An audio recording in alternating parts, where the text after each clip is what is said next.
নুরুল হক নূরের মতন নেতার উপরে যে আক্রমণ হয়েছে, যদি এই ঘটনার বিচার না হয় তাহলে পরবর্তীতে এই ধরনের ঘটনা আবারও ঘটতে পারে। যেহেতু 2018 সালের কোটা সংস্কার আন্দোলনকে কেন্দ্র করেই পরবর্তীতে আবারও যখন 24 সালে কোটা ফিরে আসে এবং এই ঘটনাকে কেন্দ্র করেই মূলত গণ অভ্যুত্থানের প্রেক্ষাপট রচিত হয়েছে, সেক্ষেত্রে দলগুলোর কাছে যে খসড়া ঘোষণাপত্র দেওয়া হয়েছে, খসড়া জাতীয় জুলাই সনদ দেওয়া হয়েছে, সেই জুলাই সনদে যাতে 2018 সালের কোটা সংস্কার আন্দোলন অন্তর্ভুক্ত করা হয় সে ব্যাপারে আমরা লিখিতভাবে মতামত দিয়েছি। গণ অধিকার পরিষদ জুলাই জাতীয় সনদে স্বাক্ষর করতে আগ্রহী এবং আজকে যে দলগুলো এসেছে প্রত্যেকটা দল তারা মনে করে এই জুলাই জাতীয় সনদে আমাদের সবার উচিত স্বাক্ষর করা।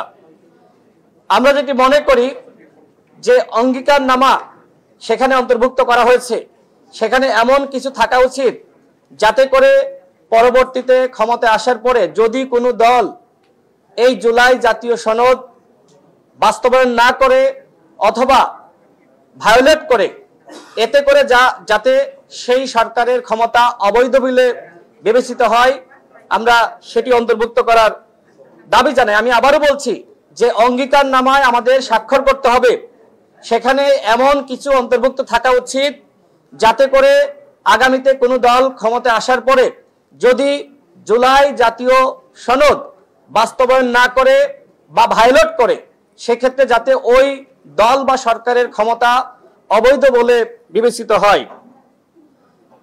আমাদের দলের পক্ষ থেকে আমরা বলেছি জুলাই জাতীয় সনদের অবশ্যই আইনগত ভিত্তি থাকতে হবে।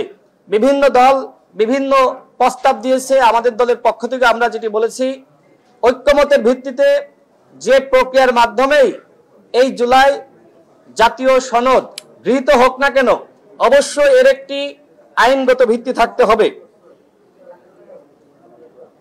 প্রধান উপদেষ্টা আমাদেরকে যেটি অবহিত করেছেন, আগামী ফেব্রুয়ারি মাসেই একটি উৎসবমুখর নির্বাচন তিনি জাতিকে উপহার দিতে চান। তবে এর আগে সংস্কারের ব্যাপারে দলগুলোর কাছ থেকে তিনি ঐক্যমত প্রত্যাশা করেছেন। আমি সর্বশেষ বলতে চাই, যখন মাননীয় প্রধান উপদেষ্টা চলে যাচ্ছিলেন তিনি আমাকে দেখে গণ অধিকার পরিষদের সংগ্রামী সভাপতি নুরুল হক নূরের স্বাস্থ্যের বিষয়ে খোঁজ নিয়েছেন এবং একই সাথে তিনি বলেছেন তার চিকিৎসার আপডেট কি। আমি তাকে জানিয়েছি আপনার পক্ষ থেকে নুরুল হক নূরকে বিদেশে চিকিৎসার জন্য পাঠানোর যে আদেশ দেওয়া হয়েছিল এখনো পর্যন্ত সেটি বাস্তবায়িত হয়নি।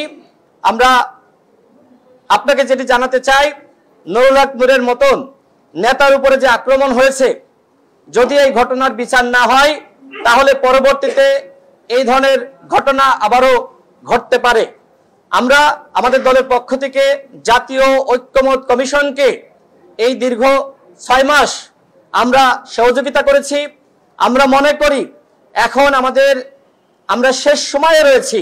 এখন যদি দলগুলো ছাড় না দিয়ে আমরা যদি এখনো পর্যন্ত ভিন্ন মত পোষণ করি তাহলে কিন্তু ফ্যাসিবাদ ঠিকই আবার ফিরে আসবে।